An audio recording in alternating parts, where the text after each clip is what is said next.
was born and brought up on the Cotswold Hills, 45 minutes from here, beautiful place to live and work, and every morning I wake up and I want to go to work, which very few people can say that. In fact, Carrie Ann was telling me that she loves her job, and I said, that's me and you have got something in common there, because there's very few people who wake up in the morning and really love what they do. We will not always have this streamlined attitude to food. It won't always be about production. We have to keep the diversity of these breeds that are a genetic gene bank. They may have traits that we'll call upon in the future. So it may be the hardiness of their feet, it may be their udder attachment, it may be their motherability or their ability to convert rough quality forage into good quality meat and milk.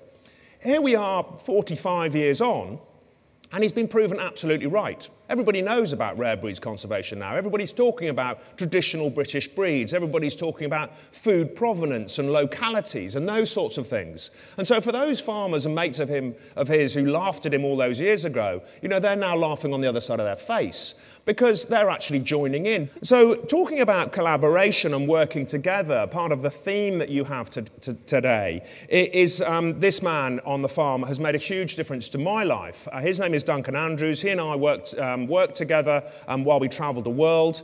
He then went and worked for the Agricultural Mortgaging Corporation. He didn't have any family farm to go back to, but he got a really good grounding in business studies by doing that and understood farming business, which is so important in today's climate. And he then ended up on the Isles of Scilly with his wife and kids, where they had a holiday let and a few sheep and a few pigs and cut flowers and those sorts of things. And I visited him once and said, look, Duncan, I'm struggling to run the farm park and our commercial farm and all the rare breeds. If you ever want to educate your kids on the mainland, let me know. Before I knew it, he'd sent me a business plan, he joined the farm, we're now 50-50 across the whole thing. And for me, that was a light shining moment, because I suddenly realised, actually, if I surround myself in people who complement my skills, the business can grow and improve and get better and better. And that's what lots of businesses really need to do, is to stick to your brand values. In farming and food production, we've followed the trend, we've chased the buck, we've gone for the money, and we've often forgotten about our values and what we really stand for. And it's great at events like this that you're really getting back on track, really striving for healthy production and healthy people. We try and source all our food locally for our cafe, for our restaurants. So we use a local baker, we use meat off the farm, a local dairy. It's not easy, as you all know. Trying to source food locally is really, really quite difficult at times, particularly getting it at the right price. So, you know, what you're talking about today, I understand the huge challenges you face to get that at the right price. Wonderful that now there's a certain age group of children that we're getting free school meals, but I understand you've still got to do it at the right budget. Really, really very, very difficult. And I have a huge amount of respect for all of you that are managing to achieve that. In the BBC, you know, they're thinking about educating people about food and where it comes from and healthy cooking. And that's what you people are doing all the time. Every day you wake up and think about it. And that's so important. And it's really important, I think, that you try and get your message out there as much as possible. It's great with television.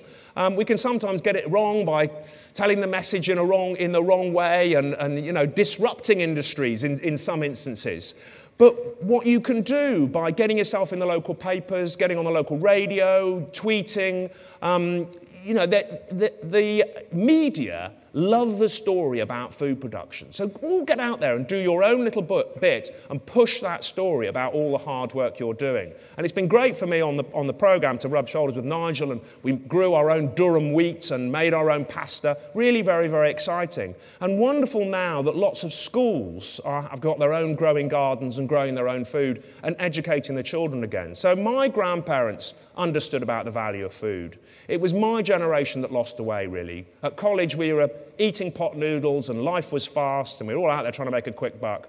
And now it's people like me who have got children who have lost that. We've lost a sort of generation gap. There's a generation gap there. We've sort of lost that knowledge and we've forgotten how to educate our children about food. And so it's about people like yourselves, people in schools that have got to try and bridge that gap and get it back into our mindset about what we're eating.